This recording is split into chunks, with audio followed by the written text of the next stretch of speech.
of the apparatus? Yes, ma'am. Yes, ma'am. Right. So this is called as horizontal gel assembly, and it comes along with a power pack and cords. These cords are connected at these two knobs that you see over here. Right, and then you fill the tank with the buffer, TAE or TBE buffer, and then this is the plastic tray. You seal the ends of the tray with a cello tape. Although there are companies where you can have these they come with this rubber capping, so you can fix the rubber pads on either side, but if they are not available you can simply use a cello tape, right? And then what we do is we place combs. So these are called plastic combs. The thickness of these combs, students, vary, right? So for example, some are 1 millimeter thick, some are 1.5 millimeter thick, some are 2 millimeter thick.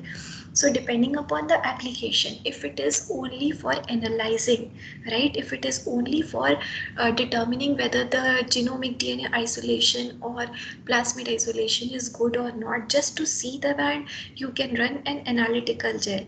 So the amount of DNA that is loaded will be too less.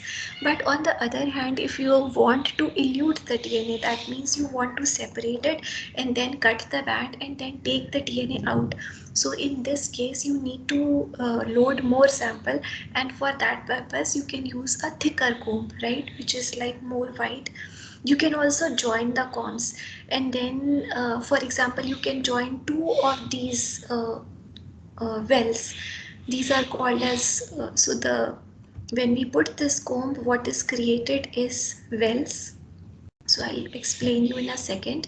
And then these combs are placed over here, and then what you do is you pour the agarose slurry. So agarose is dissolved in TAE or TBE buffer, and then it is heated, and then when it cools down it solidifies. So before it solidifies, when it is like up to 65 degrees or 70 degrees, so at that temperature you can actually pour this on this tray and then allow it to solidify at room temperature.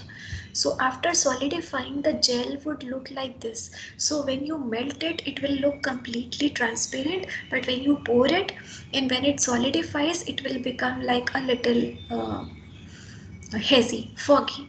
And then you can actually remove the plastic combs which you see over here, and as a result wells are created. So these are not holes class, these are wells. So that means when you are placing the plastic comb, right, the plastic comb should not completely hit the bottom. If it hits the bottom class, then you will create holes, right? But what you want is you want to create wells. So therefore this plastic comb should be slightly above the tray. It should not be touching the bottom of the tray. So as a result of which you will create wells, and now onto these wells we can load our sample. And I told you in yesterday's class we discussed that we use a blue dye which is called as bromophenol blue. You remember that? So this is like bromophenol blue, and then it also has sucrose or glycerol. It also has TRICL and EDTA, and then you mix your sample with the help of a pipette tip, right? And then you load it, right? So for ultimately you load it, and once the separation is done, then you actually observe it under a UV transilluminator, or if you want to capture the images, you can actually capture it under a gel documentation unit. Is it clear, class? Yes, ma'am. Yes, ma'am. And once you observe it under a gel documentation unit class, the image would appear something like this. So for example, what you are seeing on either side is a ladder, and then these are the bands of the sample. So in this case, this is not a genomic DNA, but this is only to show you that how the bands would appear. Right. So what is important to show, what is important to see over here is that, class, you see that the smaller fragments migrate faster and the larger fragments lag behind. So if you see, the fastest one is 100 base pair, then you have 200, 300, 400, and then you have 500 base pair, 1 kb, and then 3 kb, right? So for example, if you have a mixture of DNA which is like 1 kb, 3 kb, and 10 kb, so hope the class will be able to tell us like which one will be the slowest. Ari, what happened? Ma'am, 10 Can kb. you please repeat? So I said the migration is dependent upon the size. So the smaller molecular weight plasmids will, DNA fragments will migrate faster, and the larger ones will be slower. So for example, in this image, if you see 3 kb is closer to the well and 100 base pair is much away from the well. So that means this 100 base pair fragment has traveled faster, right? Yes, ma'am. Yes, ma'am. So the question I was asking was, if you are given a size distribution of, let's say, 100 base pair, 1 kb, 3 kb, 10 kb, 20 kb, so you will be able to draw it on a gel, a representative figure? Yes, ma'am. Yes, ma'am. Everybody in the class?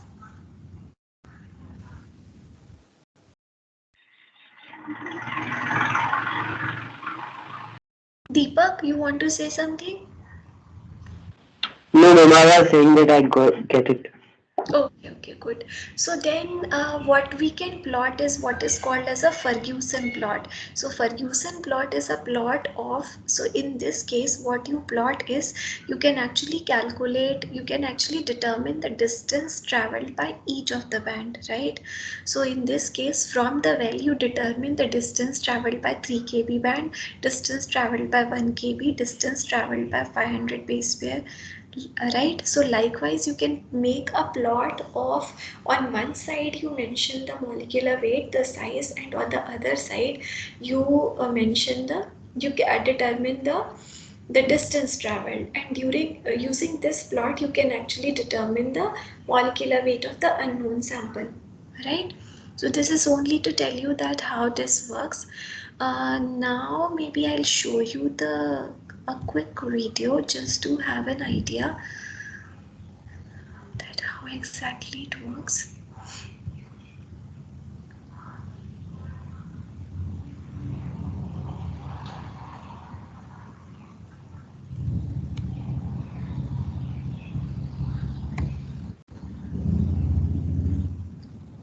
Class, can you see it on your screen?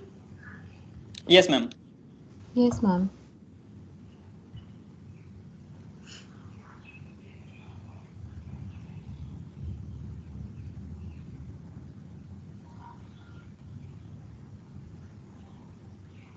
Hello. Today we're going to talk about how to pour an agarose gel.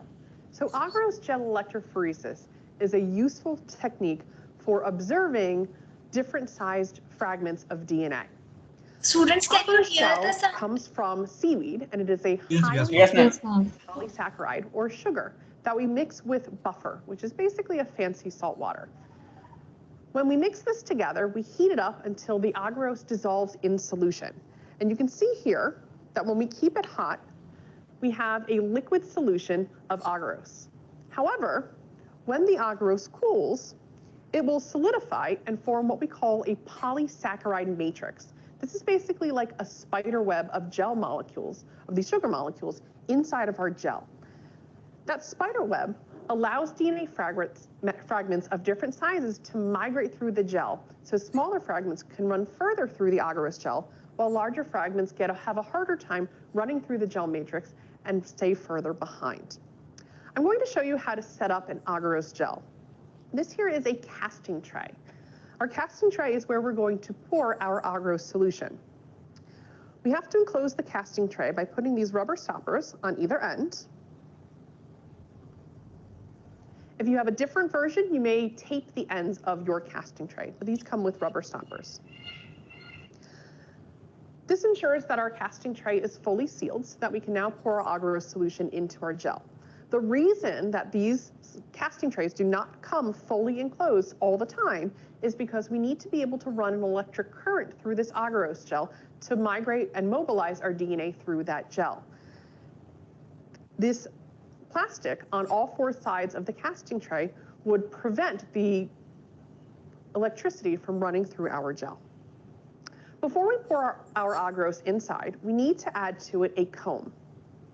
A comb, as you can see here, has 8 teeth, although they may be different numbers of teeth, that we place inside the notches that are available on the casting tray.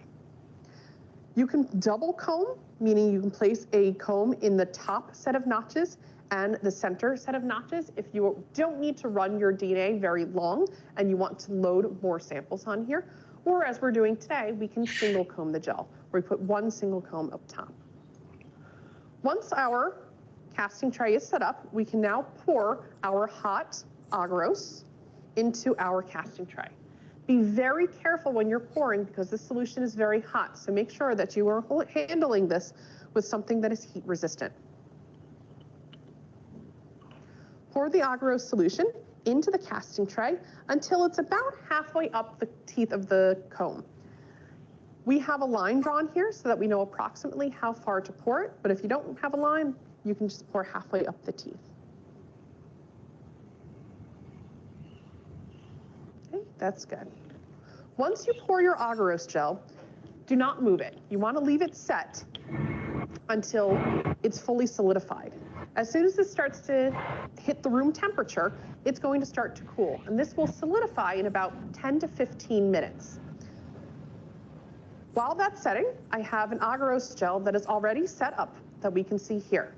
So you can see that the agarose inside of the casting tray has solidified and has changed color just a little bit. You can see that it's a little bit foggy now.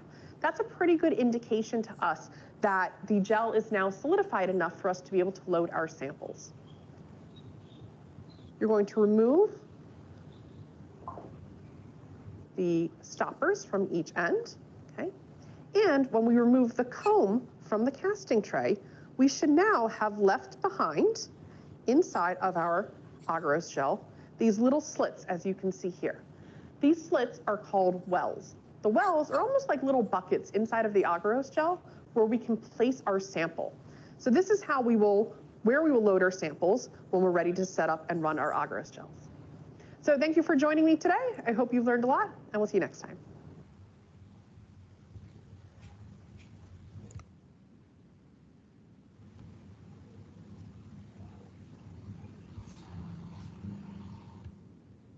So class, hope the process is clear. Yes, ma'am. Yes, ma'am. And you will be doing this in the lab.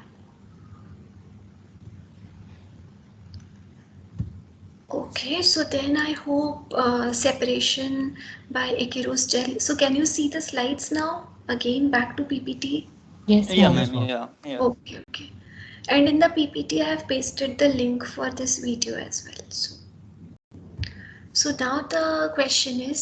So ma'am, can you please upload this PPT? I don't find on Moodle. Yes, I will upload it, Ratnesh. The only problem is PPT I will be able to upload, but then the video. So you would have observed that I always turn on the recording, but then some recordings are not saved for some reason. So some recordings are available, which I will upload it on Impartus, but some recordings are not saved for, I do not know what is the reason. Ma'am, I can see all the recordings are there. I have downloaded Okay, so then it is fine. Then maybe I'll ask you if some of them are not available. I think third recording or something is not there. We will discuss that it is later. there. It is there? Okay, so then, so by agarose gel electrophoresis class, we can separate. And again, Ratnesh, the PPTs, like, these are not like the PPTs. I mean, this, you imagine this like a board. I told you in the first class, this PPT is like a blackboard. Yes, ma'am. We understand. Okay. So then, in agarose gel electrophoresis, we learned that you can separate DNA of various sizes, but then the question which Arshi was asking in today's class, So that was like how we can determine the size of the chromosome, or for example, if the chromosome has megaplasmids or chromids, etc. So for this purpose class, the technique that is used is called pulsed field gel electrophoresis, PFGE. So this is used for separation of high molecular weight DNA. Using this technique, we can determine the number of chromosomes, but then the differences are with respect to sample preparation and with respect to the apparatus. So the apparatus of PFGE is very different, and also the sample preparation, the method of preparing the sample is also different. So then let us see what kind of sample preparation is required. So maybe let me explain you first, and then we'll go back to that slide. So if you remember from the previous classes, that during sample preparation we were isolating the chromosomal DNA by growing the cells, right? And then the cells were centrifuged. Is Dhwani there in today's class? No. Yes, I have.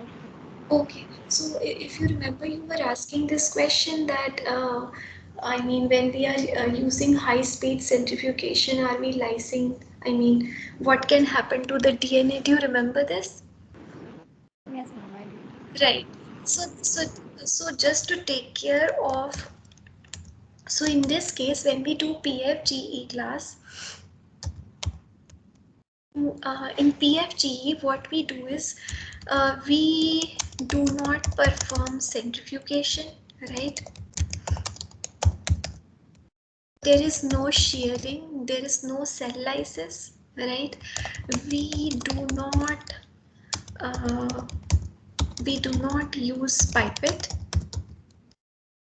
Then the question is, then how, if we are not performing centrifugation and if we are not using pipette for isolation, then how are we isolating the chromosomal DNA? So the idea that was utilized was, so people, I mean a group of scientists, they hypothesized that when we are centrifuging, then the chances are, if there are like gram-negative bacteria, the chances are they can lyse. If we are using pipette, then the chances are this pipette can cause shearing of the DNA. So in this case, what they proposed is, so please hear this part carefully. So what they proposed is, you start with a single colony, okay? Start with a single colony. So for example, one colony which is grown on a petri plate, right? Pick up a single colony and then transfer it in, let's say, 100 ml LB medium. LB, I told you in the last class, I'll be using a couple of times. LB is Luria broth. It's a growth medium for E. coli. So transfer it in 100 ml LB, allow it to grow for overnight, right? And then the temperature that is used is 37 degrees, and you use 200 rpm for growth, right? Now what you do is, you do not actually centrifuge the cells, okay? What we do is that you take some amount of cells, and then you mix it with agarose.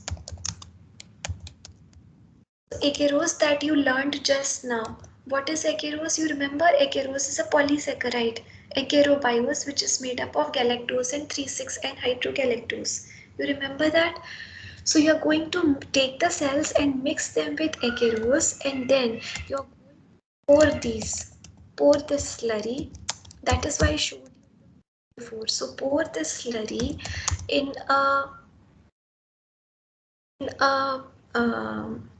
grooved, which actually results in the formation of what is called as agarose plugs. Agarose plugs. So you remember, like okay, let me tell you which example can I give. Okay, just like the sweets, you get those burfi or sweets, right? So these bacterial cells, if you mix it with agarose and then you pour, so then what will happen is that these cells will get inside the agarose and they will solidify along with agarose, and then you pour it in a grooved chamber, so they will solidify in those areas right? And then you can get square plugs like the sweets that you get, right? So these plugs are called as agarose plugs, and these agarose plugs contain cells embedded in them. Is it clear or no? Yes, ma'am, it is clear. I will show you the video in a while, but just I thought first to give you the concept and then I'll show you the video. But then you got this idea that you can actually, you are preparing plugs, which is like a square, a rectangular, no, square, rectangle, cube. So you imagine it's like a cube which contains cells, right? Yes or no, class? Yes, ma'am. Yes, ma'am. Okay, so then what happens is that once the cells are buried, embedded in these agarose plugs, then what you do is all the operations of cell lysis, all the operations of isolation of DNA